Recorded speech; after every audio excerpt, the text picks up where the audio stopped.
Directed and written by Barry Jenkins in 2016, based on a story by Terrell Alvin McCraney. The film stars Mahershala Ali, Naomi Harris, Trevante Rhodes, Alex R. Hibbert, and Ashton Sanders. It had a box office of $65 million global on a $1.5 million budget and won Best Picture at the Academy Awards. Chiron, an African-American growing up in Florida, struggles with his identity and sexuality while experiencing the everyday struggles of childhood, adolescence, and burgeoning adulthood. This movie is emotionally devastating. One of the most powerful in-theater experiences I've had in several years. I remember I walked out of the theater like I just got hit by a truck. It's such a powerful and profound film. Obviously, it won Best Picture, but it's one of the best movies of the last 10 years. Yeah, it's truly an essential American film, and Barry Jenkins paints a beautiful picture of a tragic life that's not because of the character Chiron. It's because of his surroundings and what they had done to him. Throughout the film, we watch the innocence and potential of a young boy stripped away basically from his upbringing, his emotionally abusive and drug-addicted mother, bullies, a society that rejects him, friends that reject him, and it ends up with him forcing himself to create this new persona to protect himself. Throughout his childhood, he had no love in his life. His mother never loved him. His mother was a serious crack addict, and his father is absent, and he has very few friends, and most of the boys want to beat up on him all the time. Young Chiron Little, he's afraid of the world. He's afraid of other people. He's afraid of speaking. And all he wants to do is leave. He's very similar to Lady Bird. He just wants to get out of his house. He wants to get out of his life. And it's a very tragic life. And it's actually very similar to the director Barry Jenkins' life. His mother was also an abusive crack addict. And so this, although it's adapted from a play, this very much is a story about Barry Jenkins' life. And Barry broke this up into 3 chapters. We have Little, Chiron, and Black. And all 3 parts are of the same character in childhood, adolescence, and then adulthood, and each one played by a different actor. And this film reminds me of a lot like Boyhood, but this film captures more of an emotional journey of a character and a person rather than what Boyhood to me is more like a chronicle of a life, if that makes sense. Yeah, and I think that setting it up with this 3-act structure of the 3 different ages is what makes this movie work so well, because they basically show you everyone, all of us as people, we evolve and we transform. And we become different people over time based upon our experiences, based upon our choices. And so in many ways, myself right now, I'm much different than who I was when I was 20, who's much different than who I was when I was 8. We evolve as people into different people, and this film illustrates that. Yeah, and so Chiron evolves in different ways for basically self-protection and also self-identity.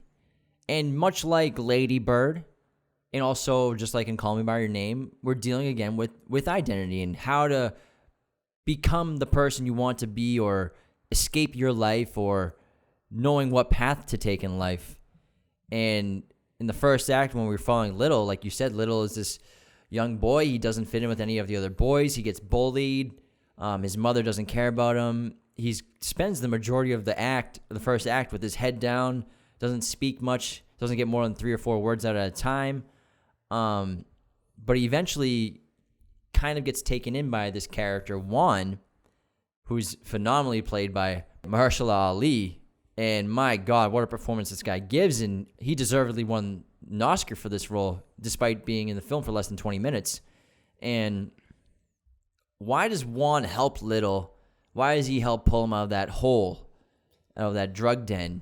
And, you know, he probably sees a little bit of himself in the boy in Little. And maybe he was doing the exact same thing at his age when he grew up in Cuba, hiding out from bullies, running away from home, hiding from his mother. They both hate their mothers when they were young, but grow to miss them as they're older and adults. But Juan's also a drug dealer, and he's the drug dealer that his mother gets her drugs from. And so Juan is part of this vicious circle in Little's life where he wants to try to amend the wrongs that have happened to him because he's helped cause a lot of that pain in his life. Yeah, Juan wants to become a kind of a father figure to Chiron. He gives him advice. He teaches him how to swim. But ultimately, like you said, he's part of the problem, and Little is slowly learning what his mother's doing to herself. And in this chapter, she's beginning to become addicted to crack, and we get hints of this where she has a guy over and she hides the drug paraphernalia. One day, Chiron comes home from school and the TV's gone because she obviously sold it. And so Chiron's slowly understanding that his mom is a drug addict, and even though he's grown to love this man Juan and looks up to him now, he's beginning to put two and two together that Juan helps supply his mom with the drugs that are ruining his life. This moment is actually a big moment for Juan because when Chiron confronts him about this, Juan breaks down and cries because he's ashamed of himself for the first time in his life, because as a dealer and as a trapper, all he's ever done is sell and make money, and he's been a thug, and he's been like the hardest guy around, and he runs like a certain amount of turf in the area, but he's never really seen the true destruction that he causes upon other people within their families. And then seeing Chiron as the victim of one of his clients really, really breaks down Juan's character. Yeah, and it's something that he has to battle with as a character, Juan. And this is clear when Juan goes to check up on his dealers at his block, and he sees the car. There's a rule where they're not supposed to be smoking crack near where they're selling it to draw attention. And he goes and confronts this car of these two people smoking crack, and it's Chiron's mother, and he confronts her and tells her that shouldn't she be raising her son? Who's going to raise her son? And then all she can do is laugh at him. And what, are you going to raise my son? Are you going to do it? And she smokes the crack in his face and laughs and says, and basically she's saying, you're just as bad as I am, so who are you to tell me what to do? In this moment, we also see that they both care about Little, and they both know Little's secret, that he's a young gay boy. Little doesn't really understand it yet, but in this fight, Paula makes fun of Little, the way he walks, like the feminine way that he walks. And then also there's a small hint about Little's true sexual nature in a scene at school where they're in that dance room, and the teacher has music playing, and all the kids, I think it's like a free time to dance and do whatever you want. And most of the girls are dancing and having fun. Some of the boys are they're not really dancing, but they're having fun in some way. But Chiron is dancing very passionately and with a very feminine quality to it. And I think this is a small hint to one of the reasons why the other kids pick on him. They know he's different. And it's also a hint to what his real sexual nature is. Yeah, and there's another hint too where there's a scene where the kids are all the boys are playing soccer. They're kicking that really old beaten up soccer ball around, and they're all just kind of messing with Chiron a lot until Chiron eventually walks away. But then his friend Kevin comes and follows him, and Kevin's a prevalent figure in his entire life in both chapters of this film and this story. And in this scene, Kevin's trying to explain to Chiron that he's got to stick up for himself, and he's got to show the other kids that he's not afraid of confrontation, that he's not afraid to back down, and he's got to be able to hold his own around all the kids. And so they have this little wrestling match on the ground, and this again is like the dance scene. It's one of the only times where Chiron kind of connects emotionally with something or somebody. And when Kevin gets up after they're wrestling, Chiron just has this look on his face of that was an amazing experience for me, and he seems kind of blown away, and he can't even blink, as he's just feeling so many things at the moment at the hands of doing something physical with Kevin. And obviously this will lead to more things later on with Kevin in the film. This episode of Raiders of the Lost podcast is also brought to you by Manscaped, the leaders in men's below-the-waist grooming. Manscaped offers precision-engineered tools for your comfort, obsesses over technology developments to provide you with the best tools for your grooming experience. Manscaped has been awesome. They sent us their performance packages. Thank you, Kyle, so much for hooking it up. This includes their luxury lawnmower groomer, weed whacker, as well as toners, deodorants, shirts, and boxer briefs. Get 20% off your order and free shipping using coupon code Raiders of the Lost at checkout. Again, Raiders of the Lost at checkout for 20% off and free shipping. And this shouldn't just be an exclusive ad for just men. Ladies, women, if you got a boyfriend, brother, siblings, father, cousins, you need to get some gifts for a friend. This is stuff that men and guys really, really want in their life. This is a gift that if they open up, they'd be like, no freaking way. If I got this grooming package from Manscaped for Christmas, I would be through the moon. Winter is coming. That means that we're all sitting at home and we got to groom at some point. So this is perfect for people who, it's COVID. We're still in lockdown. We're still quarantined. We need to take care of our bodies. Gotta look good on camera, man. We're telling you, any guy would freak out if they got something from manscaped.com. I swear to God, I have never used better clippers or buzzers in my life. The briefs are awesome, super comfortable. Shirts are super comfortable. Highly recommend the brand. Again, Raiders of the Lost at checkout for 20% off and free shipping. I think that this little wrestling match they have is the first of 3 moments of intimacy between Chiron and Kevin throughout the film. We'll get to the other 2 when we get to those chapters, but I think that this is the first moment of intimacy because young boys, they're physical, they fight. They're aggressive. And even with if a boy has a crush on a girl, he'll push her or kind of be mean to her. And so this is a way of young boys expressing themselves by being violent and by fighting and wrestling. And so I think that Chiron and Kevin are in a way expressing intimacy as children in this wrestling scene. But still, Chiron has so much that he has to deal with at such a young age. And you talked about earlier how he comes home and the TV's gone. Every night that he comes home, he doesn't know what he's going to expect. There's another time, there's no hot water, so he has to heat up water on the stove and put it in a tub. And it's a really emotional scene. I think it's the last shot in the little chapter is him sitting in the tub by himself, home alone, in this hot water tub that he had to just fill up by heating water on the stove. And it's a very powerful moment. And it's also reflective of when Juan talks about the moonlight, when the black boys are in moonlight, they look blue. And in the ocean, it's actually a very beautiful image when they get a couple shots of it. And he ends the movie like that too. But then we get this end shot in chapter 1 of him just alone with these fluorescent lights, not being able to glow like he can in moonlight in just this crappy little bathroom. Yeah, and then that scene where Juan teaches him how to swim in the ocean, but before that he has Chiron float on his back on the water. And this is an important moment for Chiron because when you float on the water, in a way, you're letting go. You know what I mean? You're just letting your body give in to the ocean and the current. And so it's the first time in his life where he's just let himself go.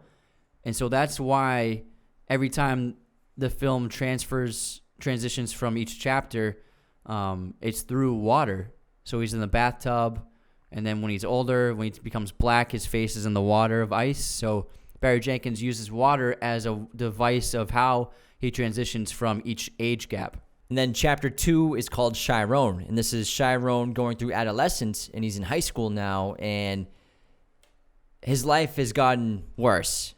His mother's more addicted to drugs, more addicted to crack. She's a full-on addict now. She's reckless and erratic, and now Chiron is even more of a victim and target of bullies. At first there was just kids picking on him when they were little, but now he's actually getting roughed up and it's getting violent. And there are actual bullies that legitimately hate Chiron because of who he is and what he is. And when he's at school, Chiron is terrified. And I can't help but think every time I watch this movie that Chiron in Act 1 and 2, in chapters 1 and 2, is kind of like this lost soul. He's this lost person who can't escape where he is. He can't escape his home. He can't escape his life. He can't escape these bullies. He's just stuck in this horrible limbo of a situation that he doesn't deserve, obviously, and one that he was just born into and he didn't choose. That's a great point. Some kids grow up in horrible environments, bad environments, and I think The best way that Barry Jenkins demonstrates this is with a really fantastic cut between two scenes. And so the two scenes are, the first scene is Paula, Chiron's mother, literally robs Chiron from the money that Teresa gave him. She forces him to give her the money. So he's literally gets robbed by his crack addicted mother. And then he leaves for school, and it cuts to him in science class. And he's obviously not paying attention, because how can he pay attention to biology and white blood cells and red blood cells when his mother just robbed him so she can buy crack? So it's an amazing cut of two scenes to show how difficult this kid's life is, and how can anyone expect him to even take school seriously? But then we have Kevin. Kevin's still in Chiron's life. They're in high school together. And Kevin kind of has this persona of this loud, kind of tough guy. He tells Chiron about this story about blowing out some girl's back underneath the stairs during high school, which you don't know if it's true or not. I don't think it's true. I think it's made up, because I think Kevin's also coming to terms with his homosexuality or his bisexual orientation. And so he's probably trying to hide that for now, keep that a secret in his life, kind of like Chiron is. But they do share an intimate moment, and this is the first time that anyone actually touches Chiron, where they're at the beach, and Chiron's just trying to get away from everything, and Kevin finds him there and smokes him up. And it's funny because Kevin calls Chiron Black at this point, and Chiron's like, "Why you call me Black? It's not my name." It's like, why you give another guy a nickname? Because they're both, they're both very curious, but also they're both on their guard, kind of like in Call Me by Your Name with Elio. You're on your guard. You're afraid to come to terms with those feelings, and you're afraid of rejection. And he's like, "I'm the guy who's gonna light you up on this blunt." But they both come to terms with it, and they kiss. And Kevin gives him a hand job on the beach in the sand. And it's the first time that Chiron's ever felt anything like that. It's the first time he's ever experienced anything like that. He's never been touched in a loving way before. And so despite everything that's horribly wrong in his life, he now has this connection with Kevin. In your head, you're thinking, like, maybe there can be a future with Kevin and Chiron, or maybe there's some storyline that could happen with them, and maybe they could start a relationship, or keep it secret or not, or be public with it. And it kind of gives you hope, and it gives Chiron hope. And this scene is very important, because if you notice, what light is shining on them? Moonlight. The moonlight shining on them. It's going to be a recurring theme, obviously. We'll get to that at the end. So, but in the scene where he has his first sexual experience, Chiron is bathed in moonlight. The main difference between this chapter and the previous chapter is the absence of Juan. And we find out that Juan died. We don't know how he died, but we know he's dead. And my guess is some drug-related reason. I mean, for example, when Chiron was little and he knocked on the door, Juan approached the door with a handgun. So obviously he works in a very dangerous industry. So I would guess that something like that happened. But the absence of Juan is felt by the audience so much, because you miss him. Just as an audience member, you miss Juan. You miss his presence. You miss his wisdom. You miss his kindness towards Chiron, and you miss his fatherly his fatherly qualities. And you can only imagine how hard it is for Chiron to have to go through each day without Juan anymore, because Juan was his father figure, and a father figure is very important to a young boy and a young man. And so without that father figure, he feels like he's lost, especially because his mother is completely gone now. And also during that beach scene, he's bathed in moonlight, but also he and Kevin talk about that breeze. There's this cool breeze coming from the ocean that they're both just feeling. And Kevin talks about how he can feel it all the way in his hood, and everything just stops and everyone just relaxes and feels this breeze coming through from the ocean. And that comes into play later on too. And as we talked about, this is a possible future emotional connection for Chiron that he can build. And maybe he thinks he can build it into an actual connection. But the next day at school, the bullies make Kevin play that old game they used to play. And they point out Chiron to get knocked out by Kevin. And Kevin has to make the decision to either give in to the bullies and the popular kids and to hide his true identity and beat up Chiron, or to not beat up Chiron and accept who he really is at the time. Instead, he decides to beat up Chiron.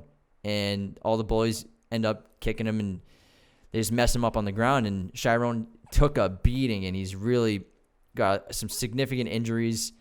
And it's a really emotional scene when he's got bandages on his face and he's still bleeding, and he's talking to the principal, and the principal's trying to tell him like he has to confess or he has to give up the other kids. They should be sitting there next to him too. If he was a real man, he'd be telling him, but Chiron just tries to tell her that she has no idea. She doesn't know anything. She doesn't know anything about what's going on in his life and everything that he has to deal with. And there's this amazing shot that Barry Jenkins, I think it might be one of the best shots he gets in the whole film, where the principal's on one side of Chiron's shoulder trying to comfort him and talk to him, and Barry Jenkins just pulls out all the sound, and the audio gets very quiet, and it's just, you feel like you're inside Chiron's head, because he's going back to his quality of just blocking everything out. He's blocking out the principal. He's not even thinking about her anymore. He's just thinking about his life and how fucked up it is and how to get out of his life and what he can do. And he's just probably at this point just emotionally gone and disconnected from everything. Yeah, you're right. It's a great moment. And Chiron decides to make a change in his life. And he decides to not just stand up for himself, but to become something else. And he does this by attacking the bully the next day at school with a chair and beats him so badly that the boy seems to be like near on the verge of death. And this causes Chiron to be arrested. Yeah, so he commits assault and gets arrested. And then we go right to chapter 3 called Black. And this is where we get the introduction of his new persona. And he's black.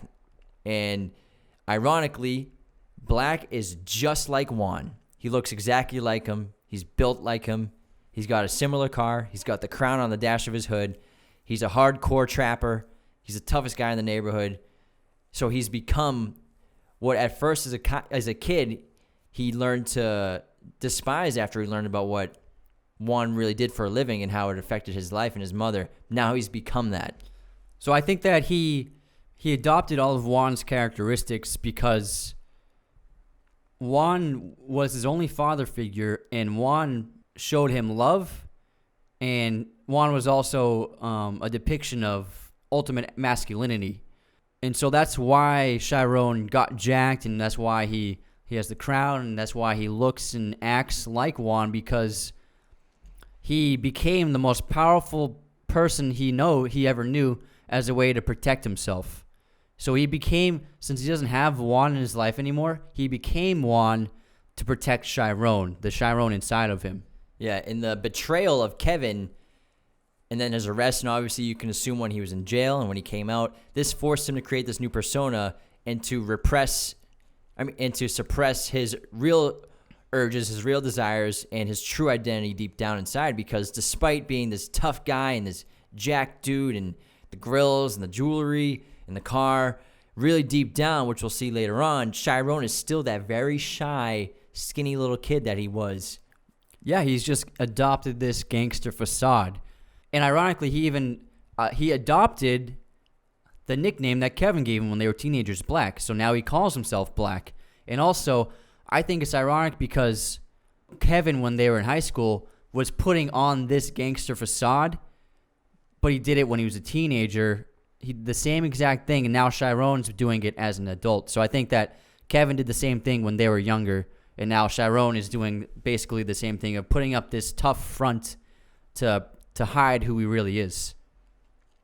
And it's ironic, too, because Chiron, like we said earlier, hated his mother, so didn't Juan. But then Juan still talked about his mother and how he missed her. Chiron has a framed photo of his mother holding him as a baby on his nightstand. And he even gets a phone call from her and says he's going to visit her the next day. And so despite all the pain and tragedy that she created in Chiron's life, he still loves her. And he still has that bond that will never break, that only a mother and only a child can experience with each other. That leads to that emotionally devastating scene when he visits his mother and she seems to be at some kind of rehab clinic where she's just living indefinitely and helping other people get clean. They have this incredible talk where Paula tells him that she knows that she messed up and she regrets everything she did, and that she doesn't deserve Chiron's love, but it's important for her to let him know that she loves him, and he might not love her back, but he needs to know that he is loved by her now. She never loved him when he was a kid. She never expressed love. She was his mother, yeah, but she wasn't really there for him. But she wants him to know that she's there now, and she wants to be a mother to him again. And it's tough for him to accept at first. And also, before he goes to see his mother, he gets a phone call from Kevin, and this knocks him on his ass, and he doesn't know how to speak or react because he hasn't heard from Kevin in a long time. And Kevin asks him how he's doing and says he was thinking of him because some guy came in and played a song and it reminded him of Black. And Kevin invites him anytime he's back in town in Miami, his hometown, to come check him out at his restaurant to get some food because Black now lives in Atlanta, Georgia. And so he actually takes him up on this offer, and Black just decides to, on a whim, go after he sees his mother. He drives on down to Miami to go find Kevin. This episode of Raiders of the Lost podcast is brought to you by our friends at movieposters.com. Use coupon code Raiders15 for 15% off your order today. Movieposters.com is the #1 site to get your movie posters and has been for years. They've been great to work with. They're sponsoring our new giveaway contest, and they offer great options of original designs, framing, backlight, canvas, even plaque designs. Raiders15 to get 15% off your order today at movieposters.com. He makes the drive because he still feels this strong, intimate connection to Kevin. Yeah, so the last 15 minutes of this film is this really beautiful scene of Black, a.k.a. Chiron, coming to find Kevin at his diner. And it's a really amazing scene, and it's people might think it's long, but I think it's perfect length, and you really get this connection between these two, and they learn about each other. And again, just like the phone call, as soon as he sits down at the diner and Kevin realizes it's him, he can't say a goddamn word, and Kevin even makes fun of him. He's like, same Chiron, you can't get more than 2 words out of your mouth at a time. Even though earlier he was just talking to his employee and his dealers like he was nobody, and like he was a tough guy. So he officially loses that tough guy persona and he's back to Chiron. He's back to putting his head down. The first 2 acts of this movie, he's constantly got his head down, looking at the ground, speaking at the ground. Now, obviously, when Chapter Black starts, Black's face is always up. That's the first thing you notice. His chin's up. He's keeping his head high, but not anymore now that he's in front of Kevin. Yeah, and ironically, Kevin makes him a Cuban dish, and Juan is from Cuba, his father figure. So I think that's a cute little connection between them. But ultimately, they do have a nice reacquaintance, and they're happy to see each other. But Kevin ultimately reveals that he's kind of disappointed with who Chiron became. When he confesses to him that he's trapping. Yeah, when he says he's trapping, and he's like, why are you wearing these grills? And he's like, and then he tells Chiron, he's like, I know you, and this isn't you. And Chiron angrily says, you don't know anything about me. And then Kevin says, I don't know you. And what he's saying is like, I actually know you better than anyone else in the world. I know who you really are. I've seen your true side. So yes, I do know who you are, and I know that you really aren't a trapper.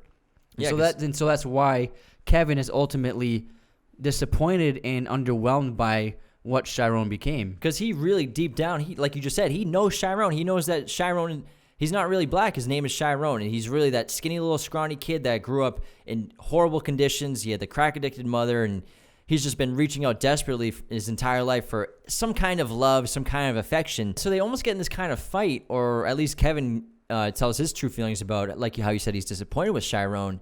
And there's this shot where Kevin gets up to go clean up some dishes, and then Chiron looks at the door, and Barry Jenkins does this 4-second push-in on this door, which is like, he could leave. Maybe he's thinking about, I'm just going to get in my car and go back home to Atlanta and never see Kevin again. And it sounds very noisy and chaotic outside. So you might think for a second that Chiron's just going to leave, but he decides to stay, and he asks Kevin why he called him. Why'd you call me up? And he explains about the guy who walked in and put on a song, And so Kevin gets up and puts that same song on. It's the song Hello Stranger by Barbara Lewis. It's a powerful scene because there's no dialogue being spoken. They're both just listening to this romantic song, and they're just making eye contact with each other. They're just looking at each other. There's no dialogue, no lines, no expressions besides nonverbal communication. Yeah, and the song, the lyrics, I mean, I can't remember them specifically, but the theme is the courtship between two people. So Black drives Kevin back to his home, and obviously Kevin, lets him stay and come over for the night because Chiron didn't plan this out. He didn't plan on where to stay.